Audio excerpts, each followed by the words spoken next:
Olá, meu nome é Maria Eduarda, sou aluna do terceiro ano do ensino médio. O nosso orientador é Romário Nunes e o nosso co-orientador é Gustavo Bezerra. Nossa escola Dário Gomes de Lima está localizada no distrito de Fátima Flores, no estado do Pernambuco. O meu nome é Isabela e o nosso trabalho é intitulado como desidratador caseiro solar. Meu nome é Maria Alexandra e iremos apresentar nosso trabalho para a Feira Brasileira de Jovens Cientistas.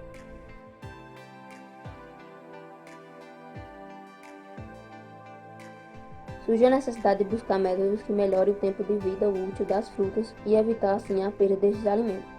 Um dos pontos de pesquisa seria a busca de metodologia que fosse uma alternativa natural à adição de conservantes químicos e que preservasse os compostos biosintetizados pelo metabolismo secundário, produzido pela planta-mãe e repassado à fruta. E com isso desenvolver uma metodologia sustentável e saudável para a comunidade escolar e a população. Ao observar os resultados obtidos por Rice, Batiste e Smith, os quais apresentam a metodologia que usa a radiação solar para a desidratação dos alimentos, com a finalidade de preservar estes por mais tempo, pelo fato da região geográfica onde esta pesquisa está inserida, no sertão pernambucano.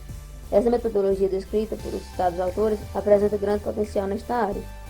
Com isso, esse trabalho tem como objetivo desenvolver um desidratador solar que conseguisse retirar certa porcentagem de umidade das frutas e aumentar o tempo de espera de consumo e observar-se características químicas e físicas que tornam o fruto saudável e indicado para a saúde humana eram mantidas após o processo de desidratação, possibilitando assim a indicação deste processo para evitar o desperdício de frutas na escola e nas feiras livres da microrregião do Sertão do Pajeú, no interior pernambucano, de modo que as sobras pudessem ser usadas nesse dessecador solar e serem armazenadas para consumo.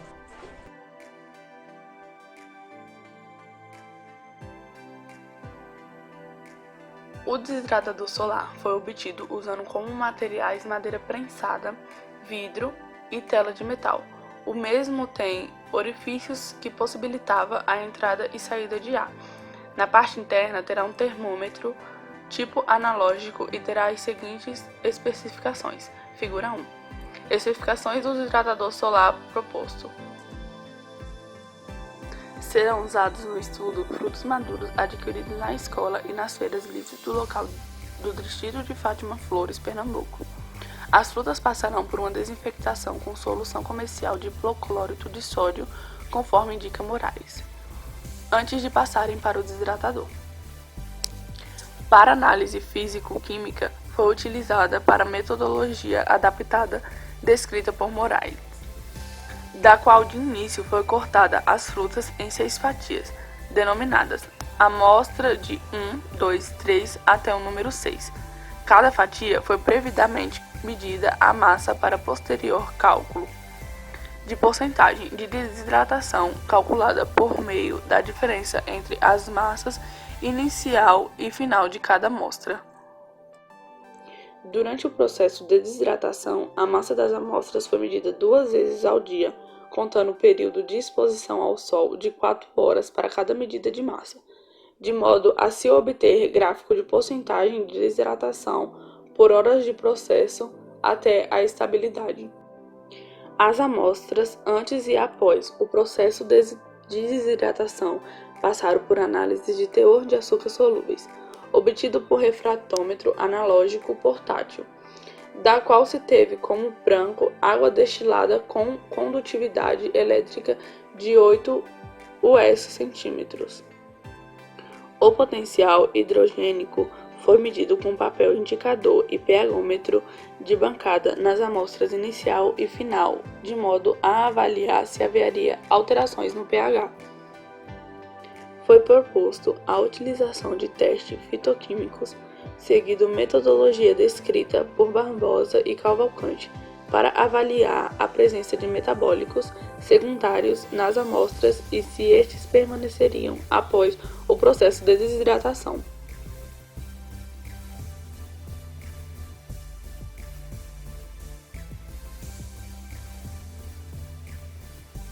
Testes físico-químicos antes do processo de desidratação.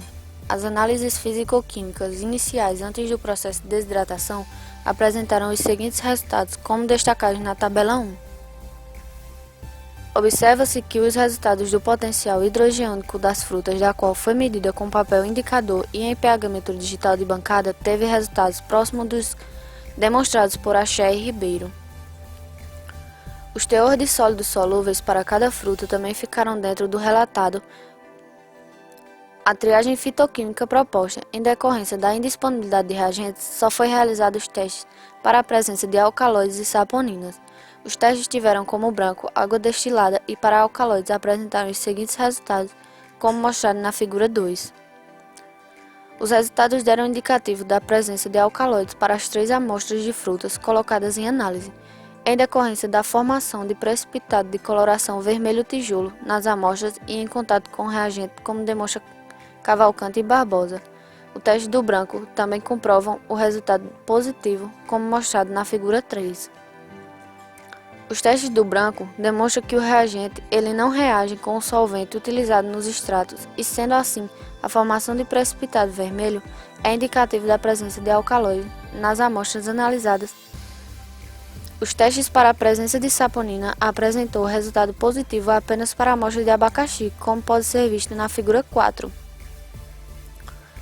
Os resultados demonstrados na figura 4 são propostos em conformidade com o descrito por Barbosa e Cavalcante, do qual demonstra que a formação de espuma persistente em período de até 30 segundos é indicativo para a presença de saponina na constituição química.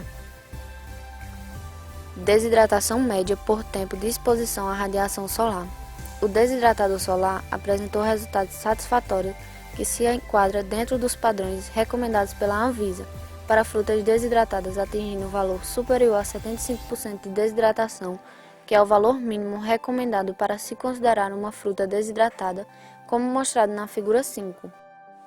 As frutas apresentaram um bom aspecto em análise macro e sensorial, apresentando uma textura da qual apresentavam uma flexibilidade nas fibras sem aquele aspecto de fruta ressecada.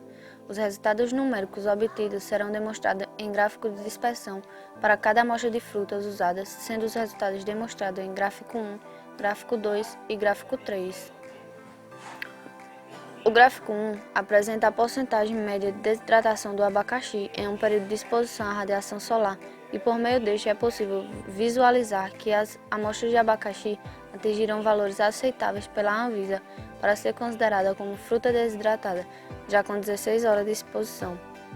O coeficiente de correlação linear apresentava um valor próximo de 1, o que indica que os pontos tendem a passar perto da linha de tendência. Por meio da equação da reta, é possível se calcular o tempo de exposição solar necessário para se atingir a porcentagem de desidratação necessária. As mesmas observações feitas para as amostras do abacaxi se faz para as amostras de maçã, gráfico 2, da qual em 16 horas de exposição já se enquadrava na condição de fruta desidratada, como classifica a Anvisa, em decorrência de já possuir valores de perda de líquido acima de 75%. O coeficiente de relação linear demonstra que as fatias de maçã tenderam a perder líquido em proporção próximas de modo a possibilitar o uso da equação da reta para se calcular tempo de exposição solar da fruta sem deixar lá por mais tempo de exposição. O gráfico 3, relativo à pera, apresenta valores de perda de líquido semelhantes aos demonstrados para as outras, atingindo os valores recomendados pela Anvisa com 16 horas de exposição, e também apresentou um coeficiente de correlação linear próximo de um qual demonstra que as fatias da fruta, assim como as demais, tenderam a ter uma taxa média de desidratação bem próximas, apesar das fatias terem sido cortadas em espessuras diferentes. O desidratador solar atingiu temperatura mínima de 27 graus Celsius em período de início de emissão de raios solares pela manhã e de 47 graus Celsius nas horas de maior incidência de radiação, como mostrado na figura.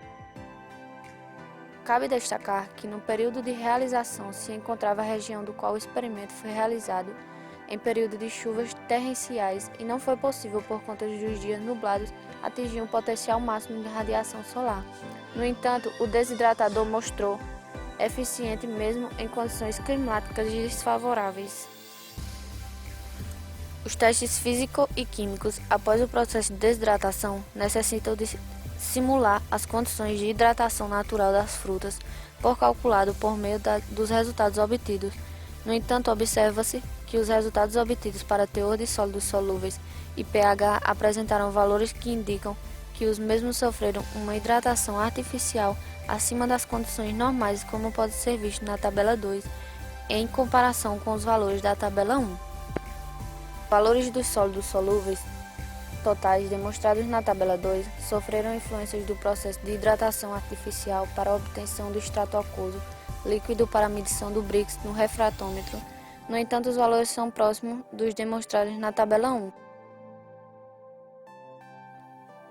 Os testes fitoquímicos demonstrados nas figuras demonstram que o processo de desidratação preserva os metabólitos secundários presentes nas frutas sem os degradar, o que demonstra que todas as atividades biológicas benéficas atribuídas a essas frutas por meio da presença de vitaminas e outros compostos biossintetizados presentes estariam preservados após o processo de desidratação.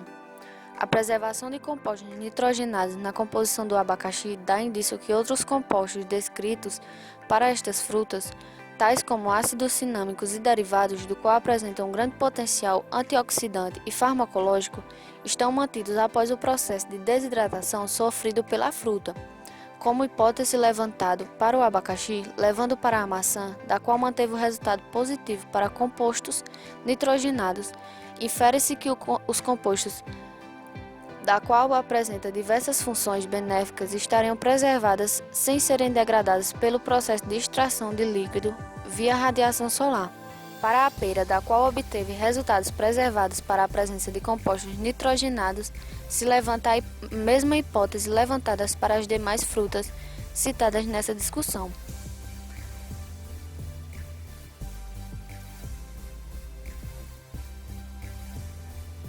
Com o trabalho, chegamos à conclusão que o processo de desidratação das frutas, abacaxi, maçã e pera apresentaram resultados promissores com a utilização da radiação solar, da qual na região nordeste do Brasil e no país como um todo possuem abundância para a desidratação de frutas. O procedimento utilizando a radiação solar conseguiu manter valores para os testes físicos e químicos muito próximos antes e pós o processo de extração de líquido, e também conseguiu manter os resultados para os testes fitoquímicos utilizados, o que